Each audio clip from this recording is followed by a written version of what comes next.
you see something, or taste something, or feel something, it's a result of nerve cells in your nose, or your eyes, or your ears, communicating with nerve cells in your brain.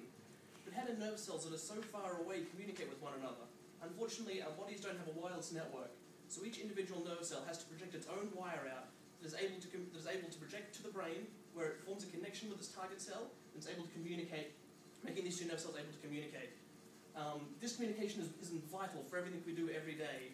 In fact, when there's errors in target finding and there's no communication, errors in target finding and no communication have been seen in such serious neurodegenerative disorders such as Alzheimer's and Parkinson's.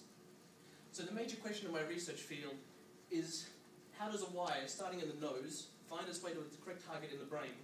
To do that, we'll have a look at some projecting wires. So here we have Mr. Tickle projecting two wires out.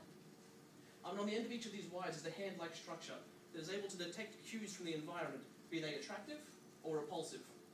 So here we can see Mr. Tickle's hands have been repulsed away from this source of Brussels sprouts and attracted to this source of cupcakes. And so we can see here that Mr. Tickle's hands correctly find the cupcakes, forming a connection that they're able to communicate through. However, this is such a complicated process that numerous things can go wrong. And so when these hand-like structures are no longer able to correctly detect signals from the environment, we see that connections aren't formed, the communication is not happy, and we get grumpy nerve cells. So during my PhD project, we focused on one of the many molecules involved in this process called MYC-binding protein 2.